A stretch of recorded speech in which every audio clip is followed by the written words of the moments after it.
ओम शांति। आज हम मधुर ईश्वरीय महावाक्य अव्यक्त अमूल्य सुनेंगे 12 मार्च 2023 की। तो आज बाप दादा ने हमें स्नेह की शक्ति का महत्व बताया है और हमें वरदान ही दिया है। बाबा ने उस वरदान की स्मृति दिलाई है कि ब्राह्मण जन्म का आदि वरदान ही क्या है? स्नेह की शक्ति।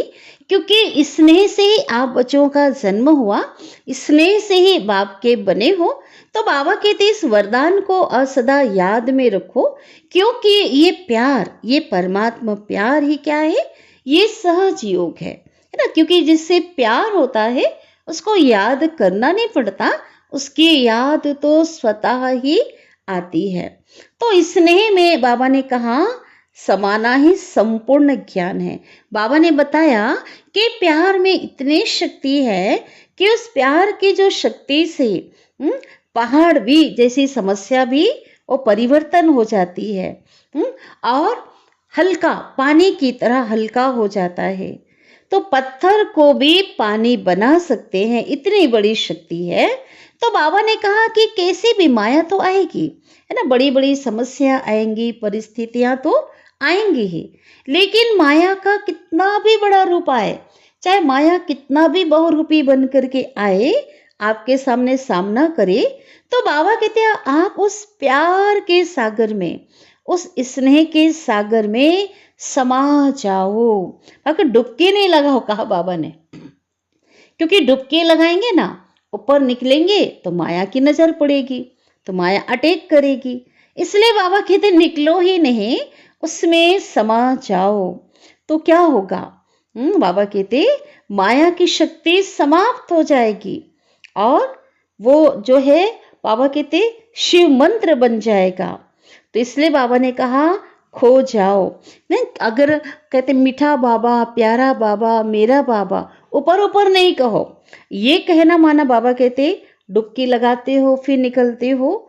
तो इसलिए बाबा कहते जो वरदान मिला है ना ब्राह्मण जन्म का, उस वरदान को अपने जीवन में लाओ, अनुभव करो। साथ ही बाबा ने कहा कि कई बार जो मेरे बच्चे क्या करते हैं, है ना, कोई आत्मा अगर ज्ञान नहीं सुनना चाह रही है ना, अपोजिशन करती है, हाँ, तो क्या करती है? तो सुनने वाले ही नहीं है, ये तो चलने वाले ही नहीं है, ऐसा मान करके उनकी सेवा नहीं करते हैं, उन्हें खजाने नहीं बांटते हैं। तो बाबा कहते हैं आप कौन हो? आप रहमदिल बाप के बच्चे हो।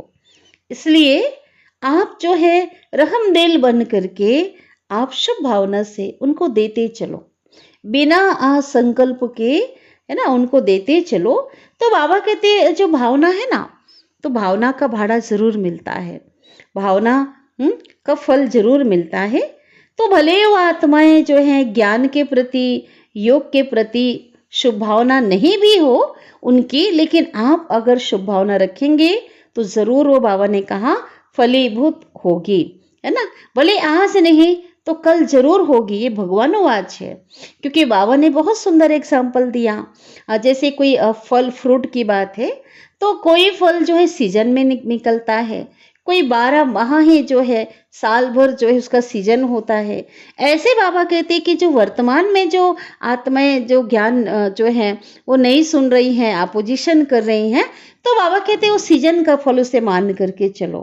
आपका काम है बीज डालते जाओ, ये नहीं सोचो कि फल जो है नहीं निकल रहा है।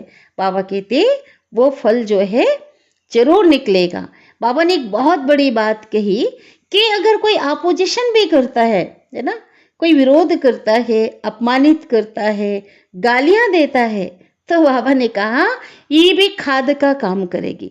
क्योंकि पौधों में जो खाद डाला जाता है कितना गंदा खाद होता है, बदबूदार होता है, लेकिन वो खाद ही क्या करता है, उस पौधे को वो ग्रोथ करता है, उससे ही वो वृद्धि होती है, बहुत अच्छे उसमें फल आते हैं।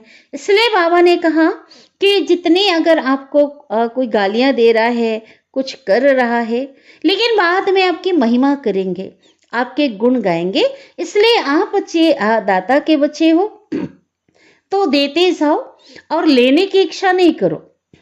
कि वो माने तो हम दें। बाबा कहते ये इच्छा नहीं रखो, क्योंकि आपको बाबा ने सभी खजाने से भरपूर किया है। चाहे वाणी के द्वारा दो, चाहे वृत्ति के द्वारा, अपने श्रेष्ठ वाइब्रेशन से। बाबा कहते हैं यहाँ पे हिसाब क्या है? दुनिया वालों जैसे हिसाब नहीं है कि खजाने जो भी देंगे कोई कमी आ जाएगी। बाबा कहते यहाँ तो जितना देंगे जितना बांटेंगे उतना वो खजाना बढ़ता ही जाएगा। साथ ही बाबा ने कहा कि संगम युग का एक स्नेह की शक्ति का वरदान बाबा ने दिया, लेकिन बाबा ने कहा सबसे बड़ा खजाना है ना। बाबा ने तो अनेक खजाने दिए हैं संगम युग में, जो खजाने आज तक हमें किसी ने नहीं दिए हैं। लंबी लिस्ट है उन खजानों की, लेकिन बाबा ने कहा सबसे बड़ा जो खजाना है वो है खुशी का खजाना।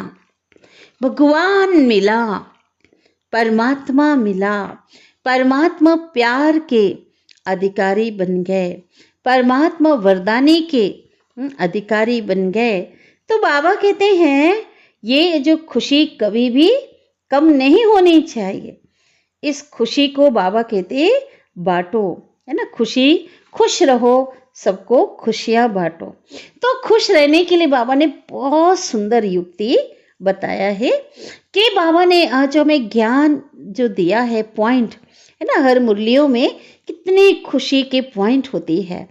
जिस मुरली को सुनते ही जो उमंग उत्साह में जो है उमंग उत्साह आ जाता है, खुशी का पारा चढ़ जाता है, उत्साहित हो जाते हैं।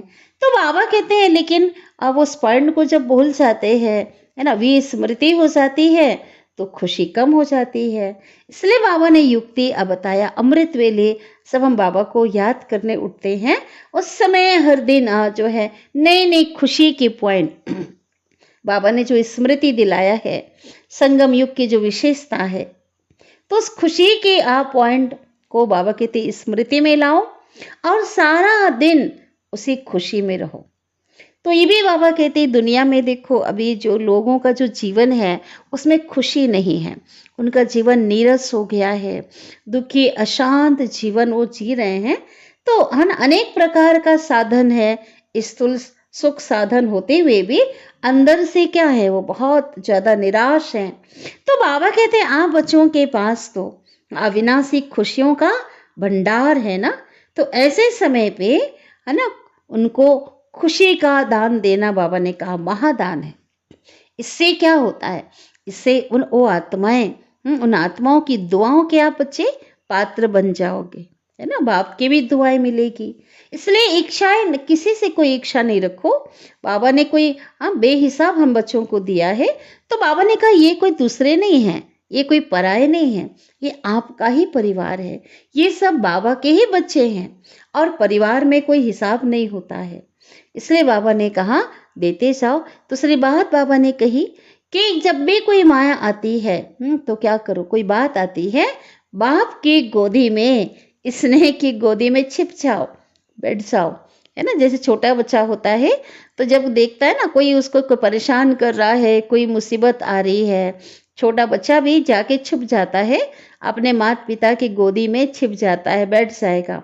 ऐसे ही बाबा ने कहा कि आप बच्चे भी क्या करो, उस गोदी में समा जाओ, छिप जाओ, फिर माया की नजर नहीं पड़ेगी, माया आएगी नहीं। फिर बाबा ने कहा ऊपर उड़ जाओ। बहुत सुंदर युक्ति बाबा ने बताया। जैसे कोई बात जितनी, कोई चीज जैसे जितनी आकाश में जितनी ऊपर की ओर जाती है ना, तो वो उतनी जो है जैसे जैसे ऊपर जाती है वो जो है वो छोटी होती जाती है। जैसे एरोप्लेन कितना बड़ा होता है, हजारों लोग बैठते हैं, है ना, लेकिन जैसे जैसे एरोप्लेन ऊपर की ओर उड़ता जाता है ये एकदम छोटा दिखाई पड़ता है। इसी प्रकार बाबा ने कहा कि समस्याएं जो है ना बहुत बड़ी हैं, लेकिन आप जो है आप ऊपर उड़ जाओ। तो जितना ऊपर उठेंगे अर्थात आपकी जो स्थिति है, आपकी जो पोजीशन है जितनी ऊंची होगी तो कोई भी चीज मुश्किल नहीं लगेगी। हर बड़ी चीज क्या हो जाएगी, आपके ऊंचे जाने से नीचे की जो चीज है वो छोटी नजर आएगी, है ना। तो इसीलिए बाबा कहते हैं कि आप फरिश्ता बन जाओ, इस ऊंचे पोजीशन में स्थित हो जाओ। ठीक है, तो क्या होगा? तो बाबा ने कहा तो हर समस्या का समाधान हो जाएगा। तो अभी हम विस्तार से सुनेंगे इस ईश्वरीय महावाक्य को।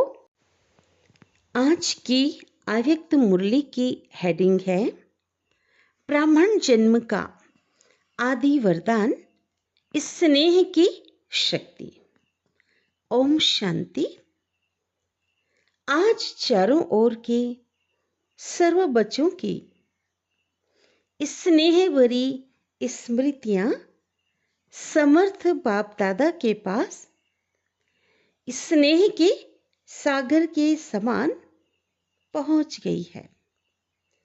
हर एक बच्चे के दिल में दिलाराम समाया हुआ है और दिलाराम बाप के दिल में सर्व स्नेही बच्चे समाये हुए हैं। स्नेह बहुत बड़ी शक्ति है। तो ये जो मुरली है अव्यक्त स्मृति दिवस पर पहले सुनाई गई थी और जिसमें सभी बच्चे बाप के स्नेह में समाये हुए हैं। तो स्नेह के ऊपर बाबा की वाणी चली है कि स्नेह की शक्ति का महत्व क्या है। तो बाबा बता रहे हैं, कुछ पॉइंट है इस पे। स्नेह की शक्ति मेहनत को सहज कर देती है। जहां मोहब्बत है वहां मेहनत नहीं होती और मेहनत स्नेह में मनोरंजन बन जाती है, खेल लगता है। इतनी बड़ी स्नेह की शक्ति है। स्नेह की शक्ति देह और देह की दुनिया सेकंड में भुला देती है। स्नेह में प्यार में वो शक्ति है जो भुलाना चाहे वो भुला सकते हो और जो याद करना चाहे उसमें समा जाते हैं। स्नेह की शक्ति सहज समर्पण करा देती है ना। भगवान से स्नेह है, बाबा से स्नेह है, तो वो शक्ति क्या करती है? मन बुद्धि से संपूर्ण समर्पण करा देती है। स्नेह की शक्ति बाप समान बना देती है। स्नेह सदा हर समय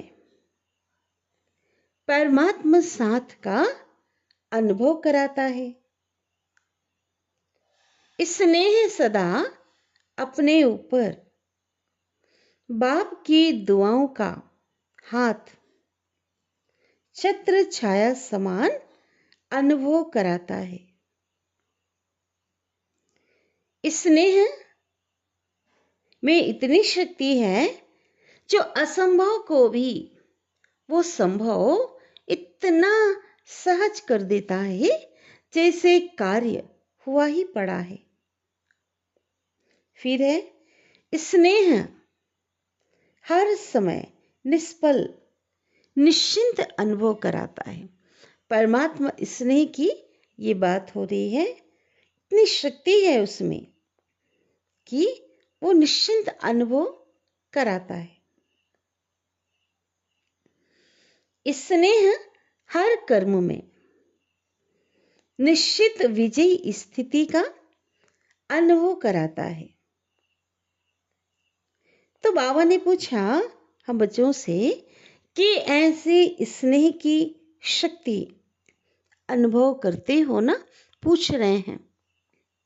स्नेह का इतना महत्व है, स्नेह में इतनी शक्ति है, तो बाबा कहते आप बच्चे क्या ऐसा अनुभव करते हो?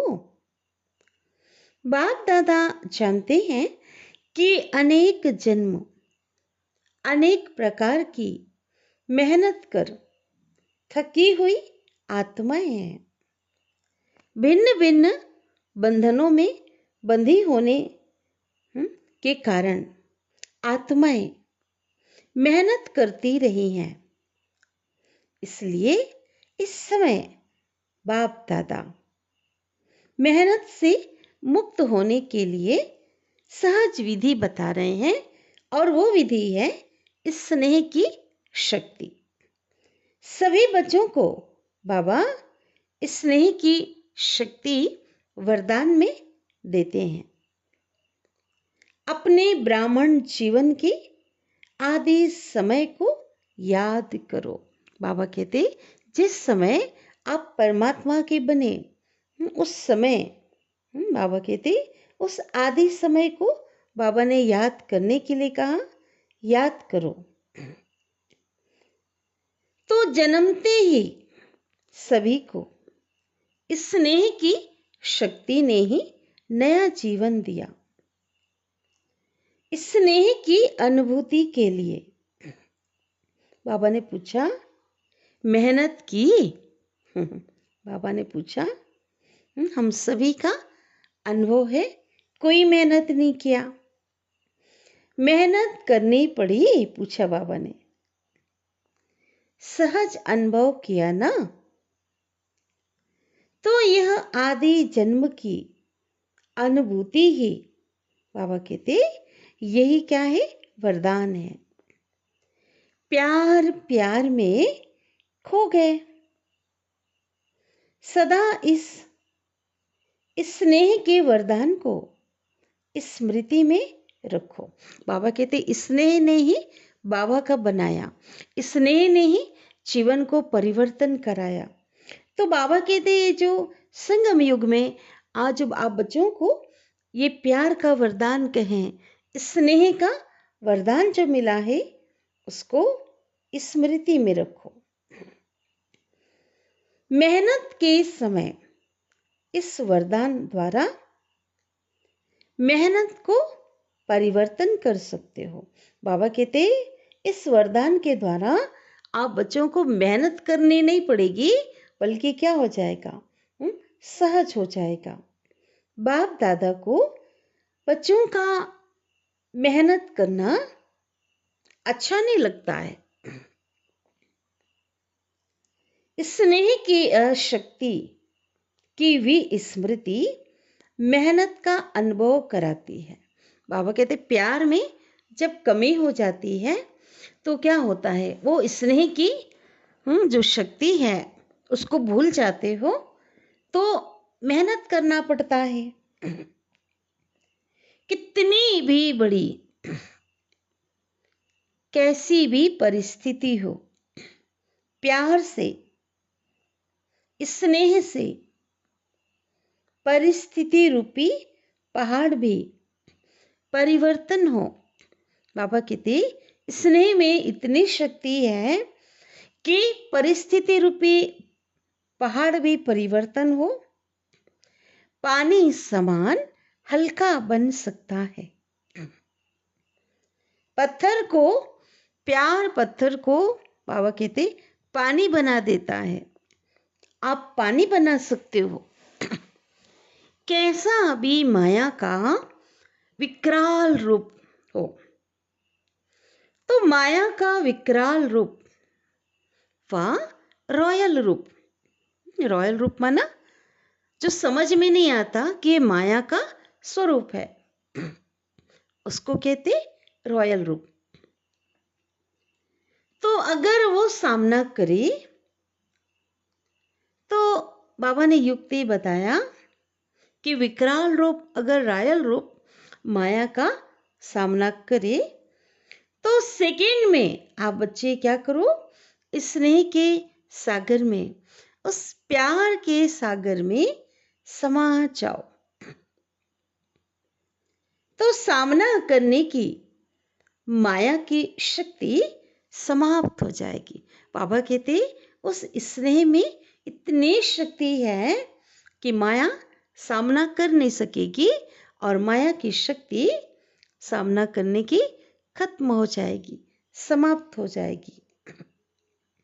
तो बाबा ने कहा आपके समाने की शक्ति छू मंत्र नहीं, लेकिन शिव मंत्र बन जाएगी। सबके पास शिव मंत्र की शक्ति है ना? पूछा बाबा ने। कि खो जाती है?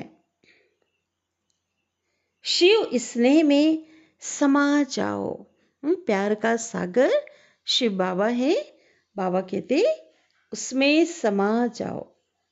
सिर्फ डुबकी मारकर नहीं निकल जाओ। थोड़ा समय स्मृति में रहते हो। बाबा कहते डुबकी मारना किसको कहते हैं? थोड़ा समय उस स्मृति में, याद में रहते हो। मीठा बाबा, प्यारा बाबा, डुबकी लगाते हो, फिर निकल आते हो। तो जब डुबकी लगाकर ऊपर निकलते हो ना, तो माया की नजर पड़ जाती है। तो बाबा कहते डुबकी नहीं लगाओ, समा जाओ। जब समा जाएंगे तो माया की नजर नहीं पड़ेगी। माया की नजर से दूर हो जाएंगे और कुछ भी नहीं आए तो स्नेह की शक्ति जन्म का वरदान है। उस वरदान को याद रखो, है ना? उस समय और कुछ भी याद ना आए, लेकिन स्नेह की शक्ति का वरदान जो मिला है, बाबा कहते उसे याद रखो, उस वरदान में खो जाओ। तो बाबा ने कहा खो जाना नहीं आता है। बाबा खो जाना नहीं आता है कि आता है? पूछा बाबा ने। स्नेह तो सहज है ना, सबको अनुभव है। बाबा कहते परमात्मा स्नेह का सबको अनुभव है। कोई है जिसको ब्राह्मण जीवन में रूहानी स्नेह का अनुभव नहीं हो? बाबा ने पूछा ऐसा कोई बच्चा है कि जो भगवान का बना हो, इस ब्राह्मण ईश्वरी जीवन में उस ईश्वरी प्यार का अनुभव ना हो? है कोई? पूछा बाबा ने। स्नेह ही सहज योग है। प्यार ही क्या है? सहज योग है। और स्नेह में समाना ही संपूर्ण ज्ञान है। और आज के दिन का महत्व, स्मृति दिवस का महत्व भी स्नेह है।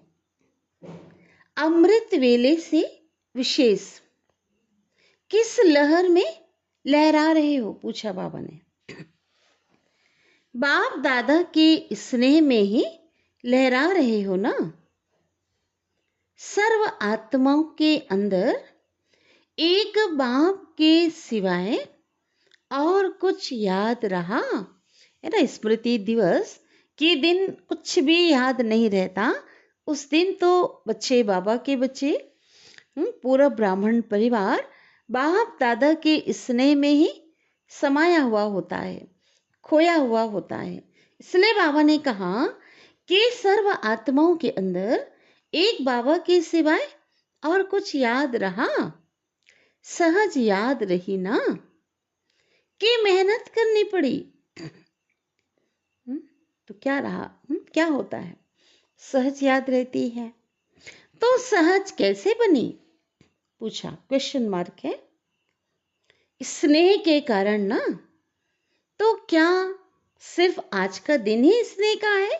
बाबा ने कहा संगम युग ही पूरा स्नेह का युग है। बाबा कहते एक दिन में इतने स्नेह में अब बच्चे खो गए, समा गए, लेकिन क्या एक दिन ही स्नेह का, प्यार का युग है? बाबा कहते ये पूरा संगम युग ही परमात्मा स्नेह का युग है। तो युग के महत्व को जान, स्नेह की अनुभूतियों को अनुभव करो। स्नेह का सागर, स्नेह के हीरे मोतियों की थालियां भर करके दे रहे हैं। तो युग के महत्व को जान ना। संगम युग स्नेह का युग है। तो बाबा ने कहा युग के महत्व को जान, स्नेह की अनुभूतियों को अनुभव करो। स्नेह का सागर, स्नेह के हीरे मोतियों की थालियां भर करके दे रहे हैं, तो अपने को सदा भरपूर करो। स्नेह का सागर के स्नेह से भरपूर हो जाओ। थोड़े से अनुभव में खुश नहीं हो जाओ, संपन्न बनो। भविष्य में तो स्थूल हीरे मोतियों से आप बच्चे सजेंगे, है ना। जब भविष्य में देवी देवता बनेंगे तो वहां पे हीरे मोतियों से श्रृंगार करेंगे। और अभी ये परमात्मा प्यार के हीरे मोती बहुत अनमोल हैं, तो इससे सदा सजे सजाए रहो। चारों ओर की बच्चों की याद, स्नेह के गीत बाप दादा सदा भी सुनते रहते हैं। बाबा के पास बच्चों का जो प्यार है, प्यार की लहर, प्यार का जो गीत है, बाप दादा के पास पहुंचता ही रहता है। बाबा सदा सुनते रहते हैं। लेकिन आज विशेष इस स्मृति दिवस पर, इस समर्थी दिवस पर स्नेह स्वरूप बच्चों को स्नेह के रिटर्न में सदा स्नेही भव, सदा स्नेह के वरदान द्वारा सहज ही उड़ती कला का विशेष फिर से बाप दादा वरदान दे रहे हैं। सदा जैसे छोटे बच्चे होते हैं ना, तो कोई भी छोटे बच्चों के पास कोई भी मुश्किल बात आएगी, वह कोई भी परिस्थिति आएगी, तो क्या करते हैं छोटे बच्चे? अपने माता पिता की गोद में समा जाएंगे। तो ऐसे ही सेकंड में स्नेह की गोदी में समा जाओ, तो आप बच्चे मेहनत से बच जाएंगे। बाबा कहते हर प्रकार की मेहनत से बचने का बाबा ने सहज उपाय बताया कि परमात्मा गोद में, स्नेह की गोद में समा जाओ। सेकंड में उड़ती कला द्वारा बाप दादा के पास पहुंच जाओ। कहाँ पहुंच जाओ? वतन में पहुंच जाओ। तो कैसे भी स्वरूप में आई हुई माया दूर से भी आपको छू नहीं सकेगी, है ना। बाबा कहते जब बाप दादा की गोद में समा जाएंगे, उनके समीप पहुंच जाएंगे, तो माया छू नहीं सकेगी, क्योंकि आप परमात्मा छत्र छाया के अंदर तो क्या, लेकिन दूर से भी माया की छाया आ नहीं सकती। तो बच्चा बनना अर्थात माया से बनना, बचना, बच्चा बनना, बचना, बहुत सुंदर। बच्चे माना बचे रहे, बच्चा बनना अर्थात माया से बचना। तो बच्चा बनना तो अच्छा है ना। बच्चा बनने का अर्थ ही है स्नेह में समा जाना। अच्छा, बाप दादा याद प्यार दे रहे हैं। चारों ओर के दिलाराम के दिल में समाये हुए बच्चों को सदा मेहनत को मोहब्बत में परिवर्तन करने वाली शक्तिशाली आत्माओं को सदा स्नेह की शक्ति से बाप के साथ और दुआओं के हाथ को अनुभव कर औरों को भी अनुभव कराने वाली विशेष आत्माओं को सदा स्नेह के सागर में समाये हुए समान बच्चों को स्नेह के सागर बाप दादा का याद प्यार और नमस्ते। और हम रूहानी बच्चों की रूहानी माता पिता बाप दादा को याद प्यार, गुड मॉर्निंग और नमस्ते। शुक्रिया बाबा, शुक्रिया। आपका दिल से पद्मा पदम गुणा शुक्रिया। दादियों से मुलाकात। आज के दिन क्या क्या याद आया, है ना। दादियाँ तो आदि रत्न है ना। आदि काल से, है ना, यज्ञ की स्थापना के समय से साकार माता पिता बाप दादा का अनुभव करते आए। तो उनको बाबा पूछ रहे हैं, क्योंकि उनके दिल में तो खास स्मृति होगी ना, क्योंकि साकार से बहुत पालना उन्होंने लिया, आदि से पालना लिया। तो उन्हें बाबा पूछ रहे हैं कि आज के दिन आप बच्चों को क्या क्या याद आया। विशेष विल पावर के हाथ याद आए। बाबा ने अव्यक्त होते ही क्या कर दिया, पूरी जो है विल पावर बच्चों के अंदर भर दिया। विल पावर सब कार्य सहज करा देती है। आत्मा में इतनी शक्ति भर दिया, बाबा ने कहा, जो सब कार्य सहज करा देती है। तो बाबा ने पूछा दादियों से कि आप बच्चों को आज ब्रह्मा बाप ज्यादा याद आया या बाप दादा दोनों याद रहे। फिर भी बाबा ही आंसर दे रहे हैं, शिव बाबा तो याद रहा, लेकिन फिर भी ब्रह्मा बाप की याद के चरित्र सभी को विशेष याद आते रहे। ब्रह्मा बाप, हम शिव बाबा कहते, अब ब्रह्मा बाप ब्रह्मा बना ही तब जब बाप दादा कंबाइंड हुए, है ना। शिव बाबा की परमात्मा की प्रवेशता जब हुई, दोनों साकार और निराकार कंबाइंड हुए, तभी ब्रह्मा बना। परमात्मा प्रवेशता के साथ ही ब्रह्मा का दिव्य कर्तव्य शुरू हुआ। इस अव्यक्त स्वरूप के अव्यक्त रूप के चरित्र भी बाबा कहते न्यारे हैं और प्यारे हैं। 25 वर्ष की सेवा की हिस्ट्री आदि से याद करो। उस समय यज्ञ की स्थापना के कितने वर्ष हुए थे? 25 वर्ष हुए थे। तो बाबा कह रहे हैं 25 वर्ष की सेवा की हिस्ट्री आदि से याद करो। कितने तीव्र गति की हिस्ट्री है, माना बाबा के अव्यक्त होने के बाद की बात है।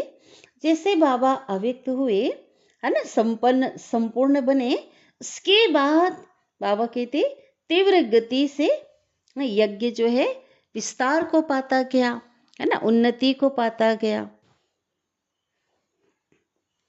अव्यक्त होना अर्थात तीव्र गति से कार्य होना। बाबा का अव्यक्त होना और तीव्र गति से बाबा कहते कार्य होना। तो अव्यक्त होना अर्थात तीव्र गति से सर्व कार्य होना, ये हम सभी ने देखा है। समय का परिवर्तन भी फास्ट और सेवा की वृद्धि भी फास्ट गति से हुई। फास्ट हुई ना, इसलिए अव्यक्त होने से समय को भी बाबा कहते तीव्र गति मिली है, तेज गति मिली है। तो सेवा को भी तीव्र गति मिली है। अव्यक्त पाठ में आने वाली आत्माओं को भी पुरुषार्थ में तीव्र गति का भाग्य सहज मिला हुआ है। अव्यक्त पाठ में आई हुई आत्माओं को ब्रह्मा बाबा के अव्यक्त होने के बाद जो आत्माएं इस ईश्वरी ज्ञान में आए, जिन्होंने ईश्वरी जन्म लिया, उनके लिए बाबा कहते हैं उन आत्माओं को लास्ट सो फास्ट और फास्ट सो फर्स्ट का वरदान प्राप्त है। सभा से बाबा कह रहे हैं कि सभी जो सभा वहां बैठी है, ज्यादा सभा कौन सी है? अव्यक्त पाठ में आने के बाद जो बाबा के बच्चे बने, उनसे सभा भरी हुई है ना, क्योंकि साकार आत्माएं तो थोड़े से हैं। वरदान को कार्य में लगाओ। बाबा ने जो स्नेह का वरदान दिया है संगम युग में, उसको बाबा कहते कार्य में लगाओ, सिर्फ स्मृति तक नहीं, है ना। एक वरदान जो मिला है लास्ट सो फास्ट जाने का, तो बाबा कहते ये भी एक वरदान है। तो इस वरदान को केवल बुद्धि में नहीं रखो, इस वरदान को कार्य में लगाओ। अर्थात आप बच्चों का जो पुरुषार्थ है बहुत तीव्र हो जाए, लास्ट सो फास्ट जाने का पुरुषार्थ करो। तो समय प्रमाण वरदान को स्वरूप में लाओ। वरदान को स्वरूप में लाने से स्वतः ही फास्ट गति का अनुभव करेंगे। अव्यक्त पालना सहज ही शक्तिशाली बनाने वाली है। इसलिए जितना आगे बढ़ना चाहो, बाबा कहते आप बच्चे बढ़ सकते हो। बाप दादा और निमित्त आत्माओं की आप सबके ऊपर विशेष सदा आगे उड़ने की दुआएं हैं। ऐसे है ना, निमित्त जो आदि रतन है, दादियां हैं, तो बाबा कहते उनकी क्या है, दुआएं आप बच्चों के ऊपर है। दादियों की भी दुआएं हैं। सिर्फ बाबा कहते आप बच्चों को फायदा लेना है, फायदा ले लो। मिलता तो बहुत है, बाबा कहते, लेकिन यूज जो है उपयोग कम करते हो, सिर्फ बुद्धि में किनारे रखते हो।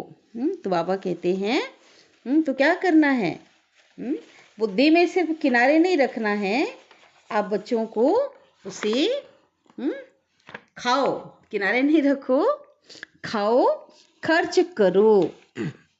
जो मिला है, बाबा कहते जो प्राप्तियां हुई है ना, तो उनको खर्च करो। आता है यूज करना, पूछा बाबा ने। खर्च करना आता है कि संभाल कर रखते हो? बहुत अच्छा, बहुत अच्छा, ये संभाल कर रखना है। अच्छाई को स्वयं प्रति और दूसरों के प्रति कार्य में लगाओ। बाबा कहते यहाँ कार्य में लगाते हैं ना, जो गुण है, विशेषताएं हैं, स्नेह, ज्ञान, शक्तियां जो भी मिला है, बाबा कहते तो यहाँ खर्चना अर्थात बढ़ाना। जैसे आजकल का फैशन है ना, जो अमूल्य चीज होती है, कीमती जो जवाहरात आदि होती है, जो चीज होगी ना, वो कहाँ रखते हैं? लॉकर में रखते हैं, यूज नहीं करते, लेकिन लॉकर में रखते हुए खुश होते हैं कि हमारे पास ये चीज है। तो कई बार ऐसे करते हैं। बाबा कहते हैं मेरे बच्चे क्या करते, जब मुरली सुनते हैं, है ना, बाबा तो भिन्न भिन्न जो युक्तियां बताते, अच्छी अच्छी दिन प्रतिदिन बहुत नई नई पॉइंट्स बताते हैं। तो कहते हैं पॉइंट तो बड़ी अच्छी है, आज की मुरली की पॉइंट बहुत अच्छी है, बाबा ने बहुत अच्छी मुरली सुनाई, विधि बड़ी अच्छी है। तो ये कह करके सिर्फ बुद्धि में, बाबा कहते बुद्धि के लॉकर में रख लेते हैं और खुश होते रहते हैं। तो बाबा कहते सभी से पूछ रहे बाबा, पूरी सभा से कि आप सभी जो संगम युग में जो चीजें मिली हुई है आप बच्चों को बाबा के द्वारा, तो उनको लॉकर में रखते हो या यूज करते हो? जो युक्तियां मिली हुई है, ज्ञान के पॉइंट, जो खजाने मिले हुए हैं, तो बाबा कहते यूज करते हो। अच्छा, पांडव सेना का क्या हाल है? तो आंसर दिया जा रहा है बाबा को अच्छा है।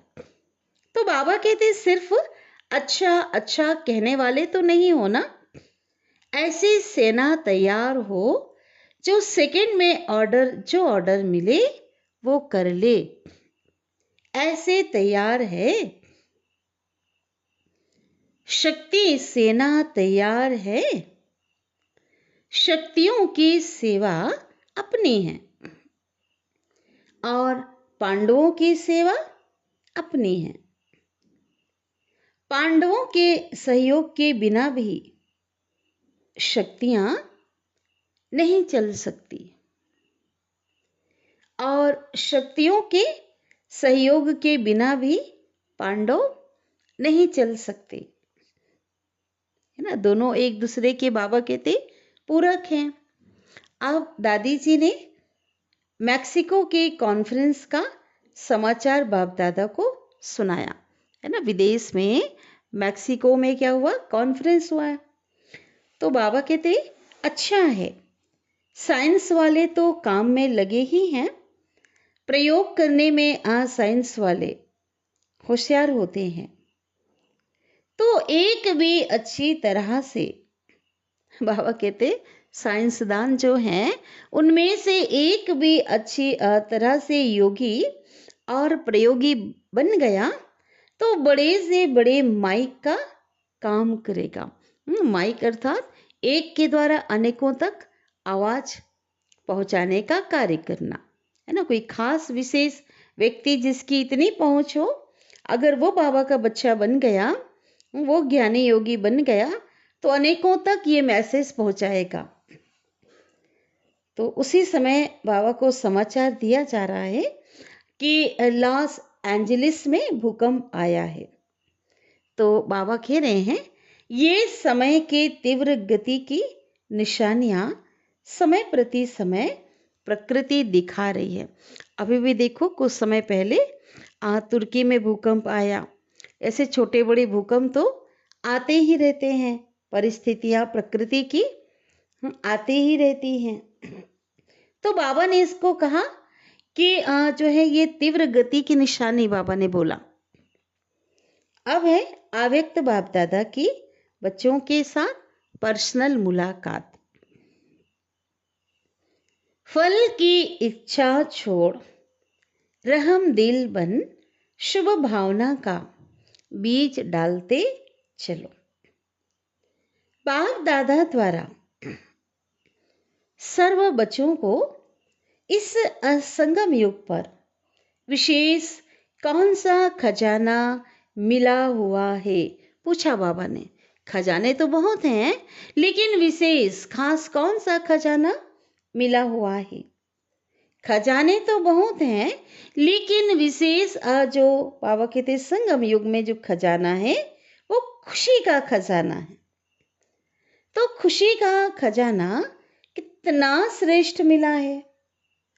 तो यह सदा साथ रहता है ना, या कभी किनारे हो जाता है। बाबा कह रहे हैं जब अनगिनत मिलता है तो हर समय खजाने को कार्य में लगाना चाहिए ना।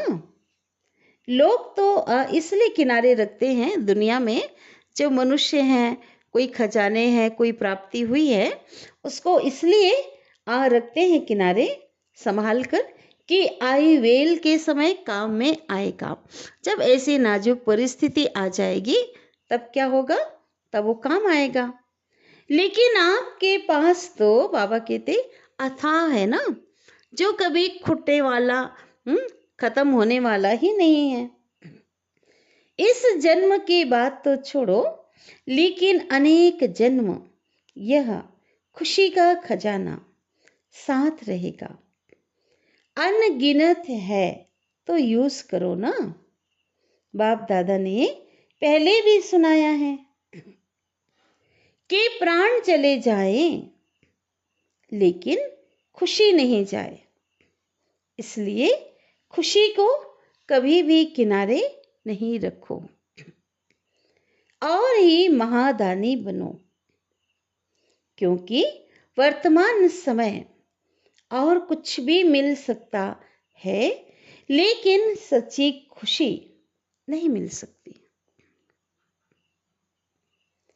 अल्पकाल की खुशी प्राप्त करने के लिए लोग कितना समय व धन खर्च करते हैं, फिर भी सच्ची खुशी नहीं मिलती।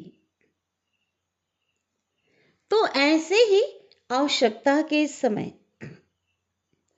आप आत्माओं को महादानी बनना है। कैसी भी अशांत आत्मा, दुखी आत्मा हो,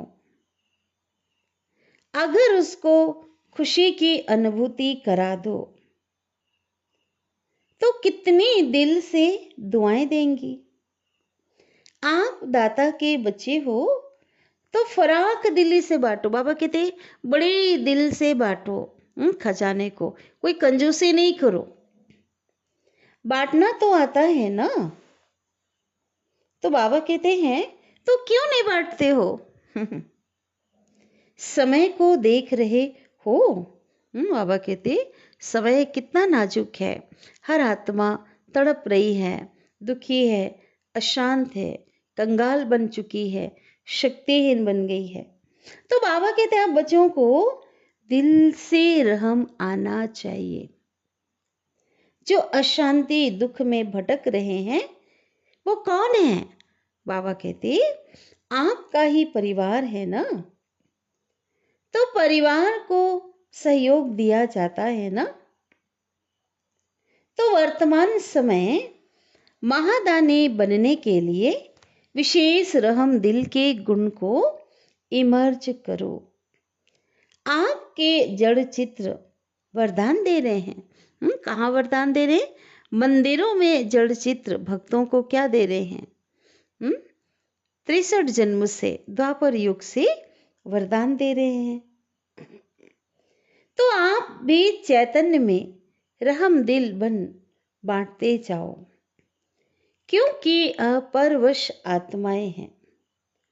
कभी भी ये नहीं सोचो कि ये तो सुनने वाले हैं ही नहीं, ये तो चलने वाले, इस ईश्वरीय ज्ञान में चलने वाले तो हैं ही नहीं। नहीं, आप रहम दिल बनो, देते जाओ। गाया हुआ है ना, भावना का फल मिलता है। तो चाहे आत्माओं में ज्ञान के प्रति, बाबा कहते योग के प्रति शुभ भावना नहीं हो, लेकिन आप अगर उनके प्रति शुभ भावना रखते हो तो आपकी शुभ भावना उनको फल दे देती है। ऐसे नहीं सोचो कि इतना कुछ सेवा की लेकिन फल तो मिला ही नहीं। बाबा कहते लेकिन फल एक जैसे नहीं होते, है ना। कैसे? जैसे कोई सीजन का फल होता है ना, जो सीजन में ही क्या होता है, वो फल सीजन में ही लगता है। कोई सदा का फल होता है जो 12 माह क्या होगा, फलता रहेगा। तो सीजन का जो फल है वो सीजन पर ही फल देगा ना। आपने अपनी शुभ भावना का बीज डाला, अगर सीजन का फल होगा तो सीजन में ही निकलेगा ही। वैसे भी बाबा एग्जाम्पल दे रहे हैं। देखो जो खेती का काम करते हैं तो जो सीजन पर चीज निकलने वाली होती है तो उस समय ये तो नहीं सोचते हैं ना कि 6 महीने के बाद ये निकलेगा, है ना, फसल पकने योग्य होगा, तो इसलिए बीज डालो ही नहीं। बाबा कहते नहीं, आप बच्चों का काम है आप बीज भी डालते रहो। समय पर सर्व आत्माओं को जगना ही। बाबा कहते शुभ भावना से ज्ञान का जो बीज है वो डालते चलो। अगर बाबा कहते आपकी रहम भावना, शुभ भावना फल अवश्य देगी। बाबा कहते भले आज समय आने पर देगी, भले टाइम लगेगा, लेकिन देगी जरूर, निष्फल नहीं जाएगी। अगर आपके अंदर शुभ भावना रहम दिल है। अगर कोई अपोजिशन भी करता है ना, विरोध करता है इस ज्ञान का आपका, तो भी आपको अपने रहम की भावना छोड़नी नहीं है। और ही सोचो कि ये अपोजिशन या इंसल्ट, ये गालियां, ये खाद का काम करेगी, है ना। आज देखो फलों में जब खाद डाला जाता है पौधों में तो ग्रोथ करती है, पौधे वृद्धि को पाते हैं। तो बाबा कहते हैं ये जो है ना, कोई विरोध करता है, गालियां देता, अपमान करता, ये खाद है आपके पुरुषार्थ में। तो खाद पड़ने से अच्छा फल निकलेगा। जितनी गालियां देंगे उतना आपके गुण भी गाएंगे। इसलिए हर आत्मा को दाता बन देते जाओ। अच्छा, अच्छा माने तो दे नहीं, तो ये तो ल्योता हो गए ना। तो लेने की इच्छा नहीं रखो कि वो अच्छा बोले, अच्छा माने तब हम देवें, नहीं। इसको कहा जाता है दाता के बच्चे मास्टर दाता।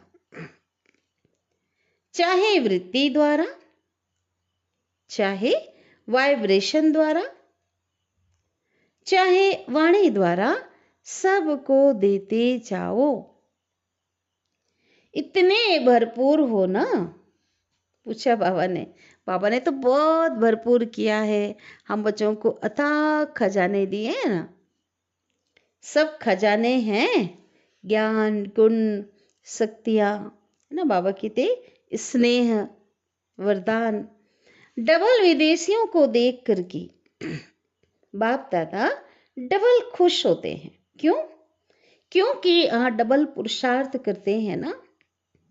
एक तो अपना रीति रस्म परिवर्तन करने का भी पुरुषार्थ करते हैं, है ना। 7 समुंदर पार बसे हुए हैं, हर प्रकार के का जो है बहुत डिफरेंस है ना उनके द्वारा, मना इंडिया वाले और भारत वालों के कल्चर में तो बहुत अंतर है।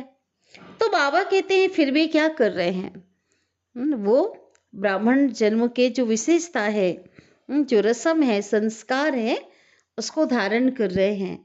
अपनी जो संस्कृति है, अपनी जो रस्म है, उसको छोड़ रहे हैं। बाप दादा देखते हैं कि उमंग उत्साह मेजॉरिटी में बहुत अच्छा है।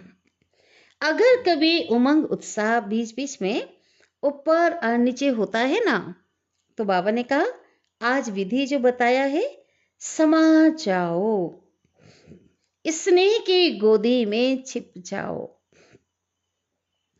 फिर माया आएगी ही नहीं। तो ये सहज है ना। बीज रूप होने में मेहनत है, लेकिन स्नेह में मेहनत नहीं है। अभी मुश्किल शब्द नहीं बोलना। बाबा ने कहा कि मैंने तो इतना सहज कर दिया, सारा सीक्रेट खोल के रख दिया, ताकि अब बच्चों को मेहनत करना ना पड़े। हर मुश्किल का समाधान बाबा कहते मैंने बता दिया। तो अब ये नहीं कहना कि मुश्किल शब्द नहीं बोलना। जब नीचे आते हो ना, तो छोटी चीज बड़ी लगती है, और ऊपर चले जाओ तो बड़ी चीज भी छोटी लगेगी। बाबा कहते स्थूल में भी, जैसे एरोप्लेन के एग्जाम्पल लें, है ना। एरोप्लेन कितना बड़ा होता है, लेकिन जैसे जैसे उड़ते उड़ते ऊंचाइयों में जाता है तो क्या दिखता है, वो छोटा दिखाई पड़ता है। इसी प्रकार बाबा कहते हैं आप बच्चे अपनी ऊंची स्टेज पर रहो, ऊंचे रहो, तो क्या होगा, जो समस्या है, परिस्थिति भी छोटी हो जाएगी। फरिश्ते हो या साधारण मानव हो, क्या हो? तो सभी आंसर दिया जा रहा है कि फरिश्ता। तो शिव बाबा पूछते हैं बाप दादा कि फरिश्ता कहाँ रहता है, ऊपर रहता है या नीचे? तो उत्तर दिया जा रहा है ऊपर। तो नीचे क्यों ठहरते हो? आप तो फरिश्ते हो ना, तो नीचे क्यों ठहरते हो? अच्छा लगता है? कभी कभी दिल होती है नीचे आने की, तो बताया जा रहा है नहीं। तो नहीं, फिर क्यों आते हो? जब नहीं लगती तो फिर क्यों आते हो? बाप का साथ छोड़ते हो ना, तब नीचे आते हो। तो डबल विदेशियों को डबल पुरुषार्थ का प्रत्यक्ष फल, डबल चांस है, इसका फायदा लो। इस वर्ष में क्या करेंगे? Double service. महादानी वरदानी बनेंगे, या खुद बाप के आगे कहेंगे शक्ति दे दो, औरों को भी शक्तियां दो। बाबा कहते अच्छा है, हिम्मत रखने में नंबर ले लिया, लेकिन अभी फास्ट पुरुषार्थ करके आगे उड़ते चलो। बाप दादा वरदान देते हैं, खुशी के खजाने से संपन्न बन, सदा खुश रहने और खुशी का दान देने वाले महादानी भव। संगम युग पर बाप दादा ने सबसे बड़ा खजाना, खुशी का खजाना दिया। रोज अमृत वेले खुशी की एक पॉइंट सोचो और सारा दिन उसी खुशी में रहो। ऐसे खुशी में रहते हुए दूसरों को भी खुशी का दान देते रहो। यही सबसे बड़े ते बड़ा महादान है, क्योंकि दुनिया में अनेक साधन होते हुए भी अंदर की सच्ची अविनाशी खुशी नहीं है। और आपके पास तो खुशियों का भंडार है, तो दान देते रहो। यही सबसे बड़ी सौगात है। बाबा कहते क्या दान देना है? बाबा कहते जो बाबा ने हमें दिया है, सबसे बड़ा महादान खुशी का दान देते रहो। स्लोगन है, महान आत्माओं का परम कर्तव्य है उपकार, दया और क्षमा। बाबा कहते आप बच्चे तो महान आत्माएं हो ना, भगवान के बच्चे महान नहीं तो कौन होंगे? महान आत्माएं, आप योगी पवित्र आत्माएं, दिव्य आत्माएं हो, विश्व कल्याणकारी महान आत्माएं हो। तो आपका कर्तव्य बाबा ने हम बच्चों को याद दिलाया कर्तव्य का, कि आप साधारण समझ करके नहीं चलो, अलबेलेपन में नहीं आओ ना। आपका जो परम कर्तव्य है उस कर्तव्य को निभाते चलो। वो है सबको क्षमा कर दो, है ना, और दया। जब तक दया नहीं होगी, जब तक रहम दिल की भावना नहीं होगी, तब तक आप उपकार नहीं कर सकते। इसलिए बाबा कहते पहले क्षमा, फिर रहमदिल बन करके सबका उपकार करना है। तो बहुत ही प्यारी बाबा की वाणी चली है। तो अभी हमने सुना, तो हमें बार बार उसे रिवाइज करनी है और सारा दिन उसे याद रखना है, स्मृति में लेकर के चलना है। अच्छा, ओम शांति।